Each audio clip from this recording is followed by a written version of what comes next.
It's a topic that's been on everybody's mind lately. Where's my stripper? I need to get me some stripper. Who's got stripper? Today, we find out exactly what's been going on in the chemicals market. Our show sponsor, Valerie Lennon and president of Benco Sales, was on just a few weeks ago, but she's come back to give us a vital industry update on methylene chloride. She'll cue us in on when we could be seeing relief for the solution that has become such a vital tool in our industry and synonymous with restoration. She'll share all the ways to get what you need right now. Get ready to level up your powder coater game.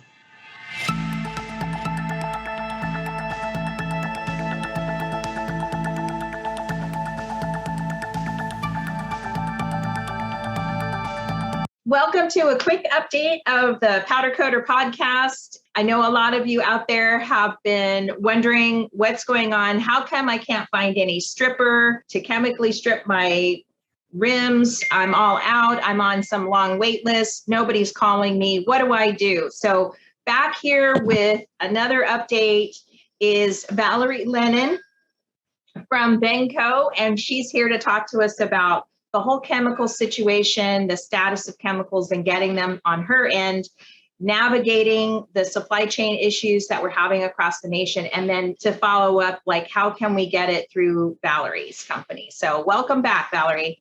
Thank you. And Happy New Year to you.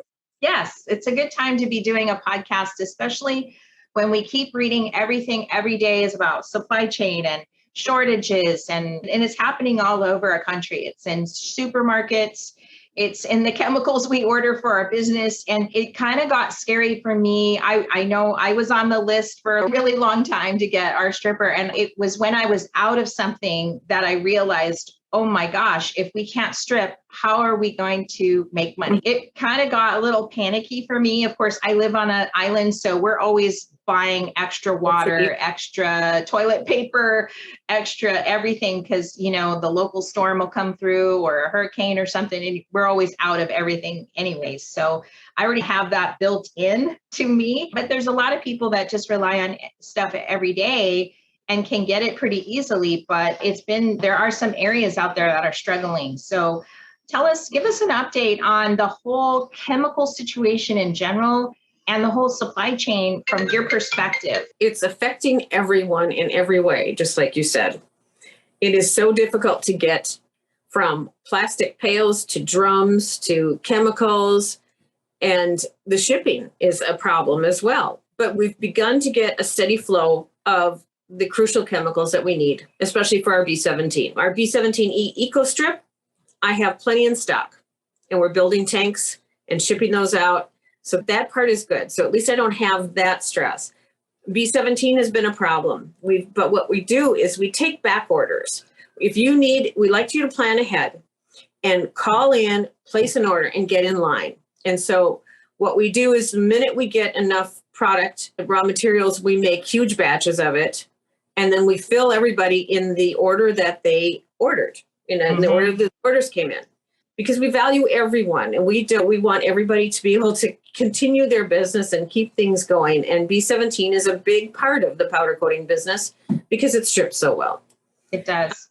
So that's the best way to do it. And then you can check in with us regular. I mean, last month we were telling people it was 8 to 12 weeks. Now it's looking more, and then it was 6 to 8. Now it looks more like 4 to 6. And actually it's moving quickly.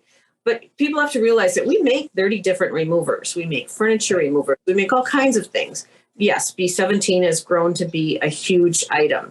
So that does get precedence in the production line. Yeah. Yeah. And I think we waited about 12 weeks. And then I was like, hello, can we get some? Because I think I added us to the list in August, and I should have pulled the trigger in July. I don't know what I was thinking. I know June, July is when we were like, it's getting low. And I probably should have, because I think at that point, things really started to get tight for you in getting your raw materials to you to get it. There was a big lag there for a while. Yeah. Yeah. We couldn't find any at all. And then some of it trickled in. And it just seems like the minute one loosens up, the other one, another component of it tightens up. We've been really strategic about planning out the timing And it seems to be working pretty well now, and things are flowing nicely. Unfortunately, it's 3, 4, and 5 times the cost of raw materials is skyrocketed. So the prices have gone up, or no? They have gone up. They have gone up. I've had a few times. The cost of the raw materials has gone up sometimes 3, 5, and 10 times the normal cost. Wow. We're doing our best to keep your price not going up that much. And so at any given time, one item might come in as 10 times the cost. The other one may have gone down a little bit. So I'm trying to average it out to keep the prices down. But of course, Bengo has to make money so we can stay in business, because I have a great staff that needs a paycheck. That's all there is. We all do. We all do. And the thing is, I guess the thing that I'm thinking of right now that must be so stressful on your part, on your end, is you've got this problem of accessing materials, and then obviously you have your employees and you have your customers, and you don't want to risk losing customers. And I appreciate you as a customer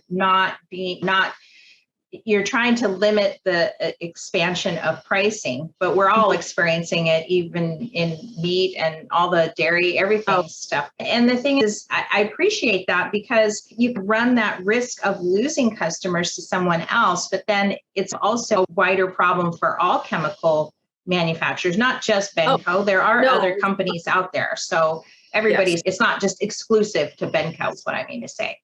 Yes, you're correct. It's not. There are other people that are having just as much problem as we are, if not more. Luckily, we've been in the business for 40 years and we have wonderful contacts, solid contacts. So if the raw material is out there somewhere, I've been very fortunate to find it because of all our wonderful relationships. And we appreciate our customers so much and hope they value this relationship as well.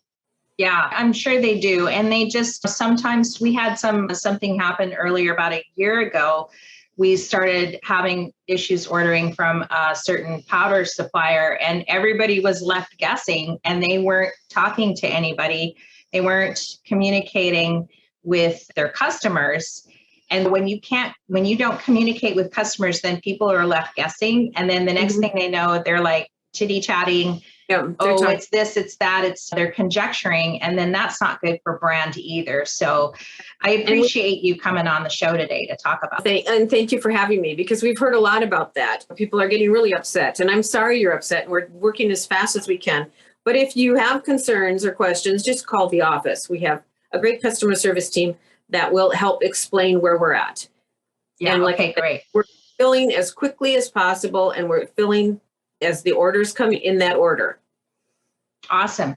And are you still trucking things? Like if I ordered something tomorrow, they'd ship it. You guys would be trucking it.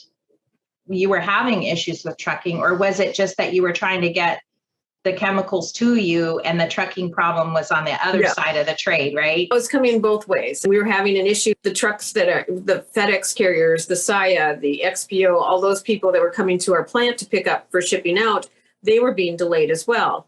So we were getting the delays from the source of the raw materials, and then also the delay in the shipping. So it's been a management issue on both ends. Yeah, I'm sure you've been working really long hours just to secure the whole ordering process and not to disrupt that for customers as well. And that kind of takes a lot of juggling a lot of different things. So I appreciate you coming on the show today just for a quick update on where we're at and where we're going. How much longer do you see that this might be happening? All the trade publications and my sources say that it's going to happen throughout 2022. But I have to say, I have seen an uptick in flow to us. So I'm hopeful that we're maybe after the first quarter into the second quarter, things are going to get a little bit easier. Yeah, I hope so too, because it certainly takes a lot of the change. We just published a episode out last week or a couple of weeks ago now, about shifting a change in your thinking and the way you do business and the way you're cultivating, or you are having to plan a little further down, not just order today for tomorrow, but gathering up orders and making them either ordering more, and so you have a longer supply, or you just plan more for ahead, just to get more supplies later. So it's hard on our end too. And your end, you've got the factor of shipping overseas, which I'm sure makes life extremely difficult. It always is. At this point, I'm kind of numb to it, but I know a lot of people are in shock about the pricing of shipping and stuff too. Mhm. Yeah. Awesome. Yeah. Well, it's so great to have you on the show today. Again, really quick, Valerie from Benco is here just to talk about supply chain and chemicals and give us an update on Benco and when we think we might be able to get our Benco orders in. So thank you so much for joining me today. Thank you. I appreciate you. All right. Aloha.